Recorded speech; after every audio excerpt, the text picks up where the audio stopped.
সুপ্রিয় শিক্ষার্থী বন্ধুরা, কেমন আছো সবাই? আশা করি আল্লাহর রহমতে সকলেই ভালো আছো। তো আমার কেডি ফারুক একাডেমিতে তোমাদের প্রত্যেকেই স্বাগতম। তো আজকে আমি যে ক্লাসটা নিব সেটা হচ্ছে তোমাদের বার্ষিক মূল্যায়ন প্রস্তুতি পরীক্ষা 2024 অষ্টম শ্রেণীর যে বিজ্ঞান অনুসন্ধানী পাঠের অধ্যায় নাম্বার 12 চৌম্বক অধ্যায়, এই অধ্যায়ের কিছু গুরুত্বপূর্ণ প্রশ্ন নিয়ে আজকে আলোচনা করব। তো এই প্রশ্নের তোমার সময় দেওয়া থাকবে হচ্ছে 46 মিনিট এবং পূর্ণমান দেওয়া থাকবে হচ্ছে 45। সেট নাম্বার হচ্ছে ক। এবং দেখো, প্রথমেই এক নাম্বারটা যদি কথা বলতে চাই, আছে এক কথায় উত্তর দাও। ক নাম্বার বলছে প্রতিনিয়ত কথা বলতে কোন যন্ত্র ব্যবহৃত হয়? উত্তর হবে মোবাইল ফোন। খ নাম্বার বলছে চুম্বক ক্ষেত্র না থাকলে কি হতো? উত্তর হবে পৃথিবী প্রাণহীন রুক্ষ পাথর হতো। তো গ নাম্বার বলছে যে দণ্ড চুম্বক, চুম্বক শলাকা, অশ্বরোখাকৃতি চৌম্বক ইত্যাদি কোন ধরনের চৌম্বক? উত্তর হবে স্থায়ী চৌম্বক। ঘ নাম্বার বলছে পৃথিবীটাকে একটা বিশাল কিসের সাথে তুলনা করা চলে? উত্তর হবে চৌম্বক। যে সকল পদার্থকে চৌম্বকে রূপান্তর করা যায় না তাদেরকে কি বলে? অচৌম্বক পদার্থ। চ নম্বর বলছে কিসের প্রভাবে চৌম্বক ক্ষেত্র তৈরি হয়? উত্তর হবে তড়িৎ প্রবাহের জন্য। ছ নম্বর বলছে সাধারণত বিদ্যুৎ প্রবাহ হলো চার্জের প্রবাহ। যদি তড়িৎ প্রবাহের কারণ হয় তবে চৌম্বক ক্ষেত্র কি? ফল। বিদ্যুৎ প্রবাহ মাপার যন্ত্র কি? অ্যামিটার। পৃথিবীর অভ্যন্তরীণ গঠনকে কত ভাবে ভাগ করা যায়? সেটা হচ্ছে 3 ভাগে।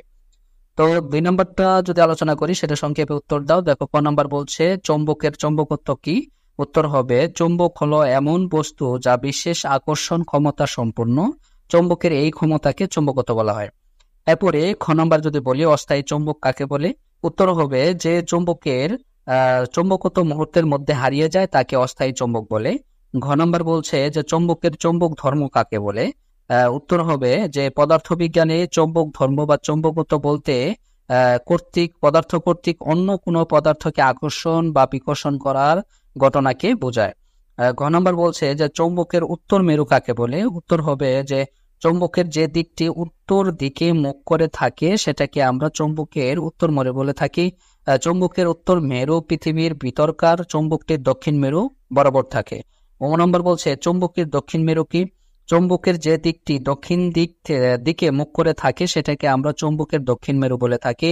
চৌম্বকের দক্ষিণ মেরু পৃথিবীর ভিতরকার, চৌম্বকটির উত্তর মেরু বরাবর থাকে।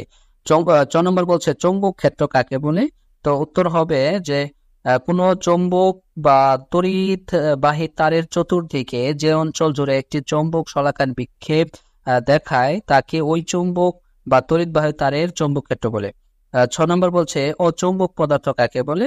উত্তর হবে যে সকল পদার্থকে চৌম্বক আকর্ষণ করে না এবং যাদের চৌম্বকে পরিণত করা যায় না তাদের অচৌম্বক পদার্থ বলে।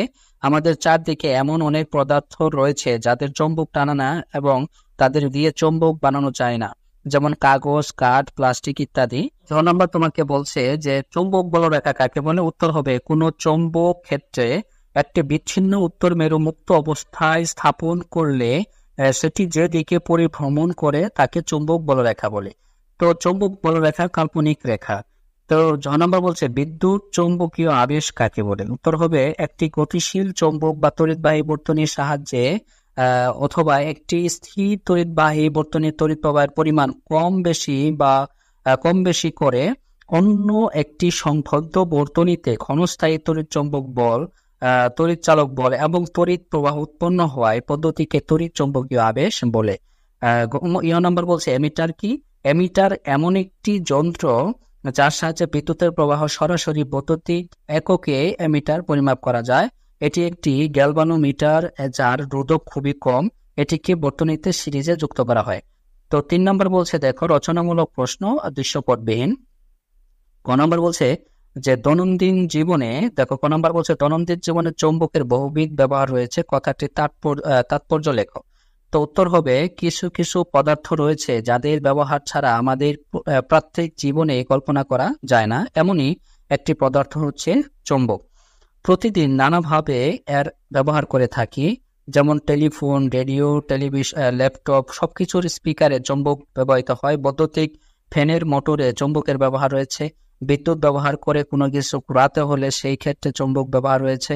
এবং আমাদের নিত্যদিনের সাথী বিদ্যুৎ, সেটি তৈরিতে যে জেনারেটর ব্যবহৃত হয় সেখানেও চৌম্বক ব্যবহার রয়েছে। উপরোক্ত আলোচনা থেকে বলা যায় যে দৈনন্দিন জীবনে চৌম্বক অতি জরুরি।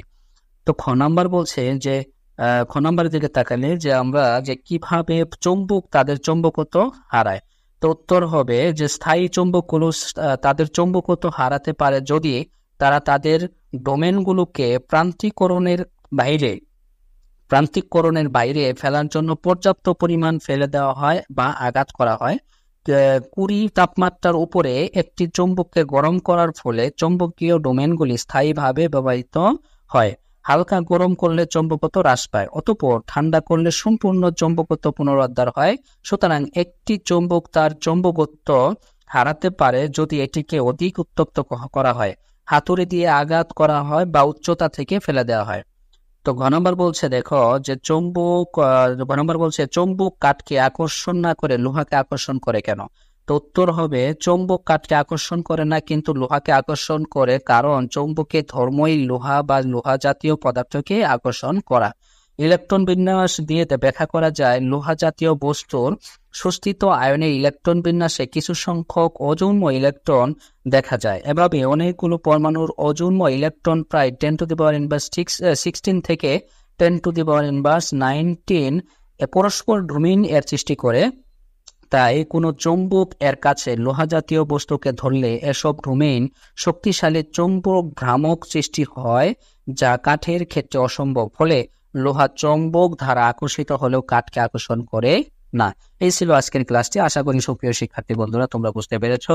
তো আমার ক্লাসটি যদি তোমাদের ভালো লেগে থাকে তাহলে অবশ্যই আমার চ্যানেলটি সাবস্ক্রাইব করে পাশে থাকবে। ধন্যবাদ সবাইকে।